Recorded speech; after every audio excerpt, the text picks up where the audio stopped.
This is the iRobot Roomba Plus 504 Vac Robot Vacuum with AutoEmpty Dock, and I picked it up after months of sweeping up pet hair and getting tired of the constant brush maintenance on my old robot.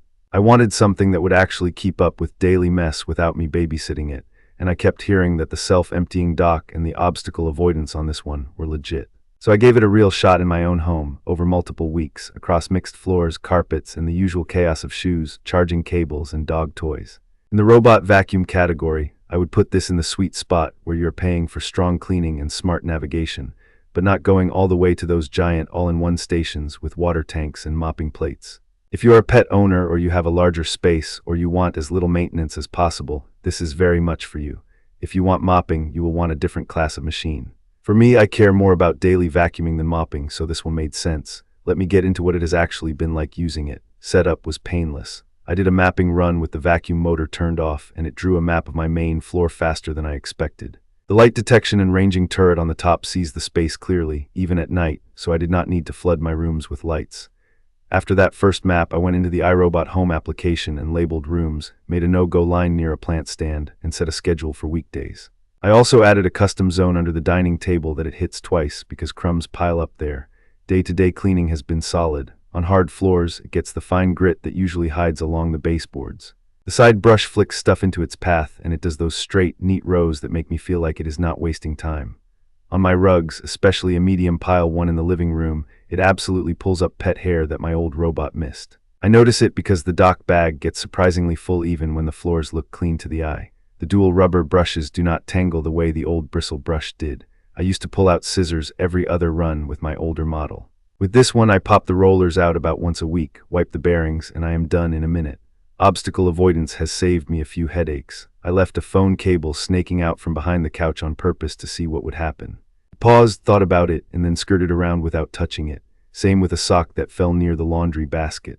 The camera and the artificial intelligence that identifies common household objects feels trustworthy enough that I do not need to prep the floor every time. I still pick up bigger stuff when I notice it, but it no longer feels fragile or fussy. The auto-empty dock is the part that changed my routine the most. After every run, it pulls the dirt from the onboard bin into that sealed bag. I do not see dust plumes, and I am not dumping a cup of debris into my trash every day.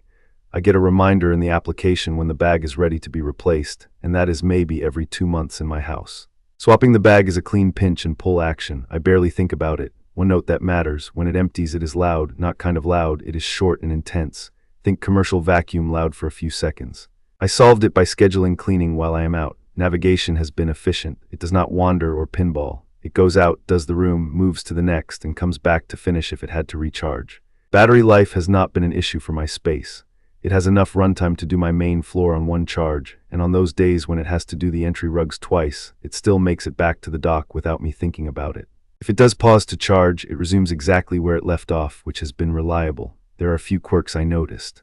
The light detection and ranging tower adds a bit to the height, so it will not go under a very low media cabinet that my older, flatter robot could squeeze under. Also, I have a very dark rug at the top of the stairs, and the cliff sensors sometimes hesitate before rolling onto it. It does eventually cross, but it takes a little extra thinking time. Thresholds are mostly fine, though there is one taller transition strip into a bathroom that takes a couple tries. Corners are good, but not perfect, which is normal for a round robot. I do a quick hand vacuum in the deepest corner by the pantry now and then, and that covers it. Compared to my older robot from the budget range, this is a big upgrade for hair handling and pathing. That old one used a random pattern, constantly bumped into stuff, and the bristle brush looked like a hair wreath after 2 runs. This one is calmer and smarter, and I am spending far less time maintaining it. I also spent a week with a higher-end vacuum and mop combo from a different brand that had a huge base station with water tanks. The mopping was nice for sticky kitchen spills, but the whole footprint was massive, and the maintenance felt like tending to a small appliance every few days. For my needs, the Roomba 504 is simpler, takes less space, and nails the daily vacuuming, which is what I care about most.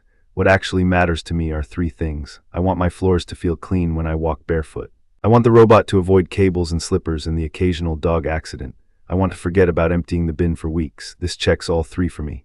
My kitchen and living room just stay cleaner. I am not rescuing it from knots of cords, and the dock bags last long enough that I forget when I last changed one. On value, I think it earns its keep if you're prioritizing strong vacuuming, low maintenance, and reliable navigation. If you want a single machine that vacuums and mops with fancy washing cycles, you may want to look higher and accept the extra complexity. If you just need a vacuum that you can set on a schedule and trust to run without drama, this is worth buying. I have no regrets. If you have questions I did not cover, or you want me to test a specific scenario, drop it in the comments. If you found this helpful, please subscribe to the channel and let me know what you are using for your floors at home. Thank you for watching.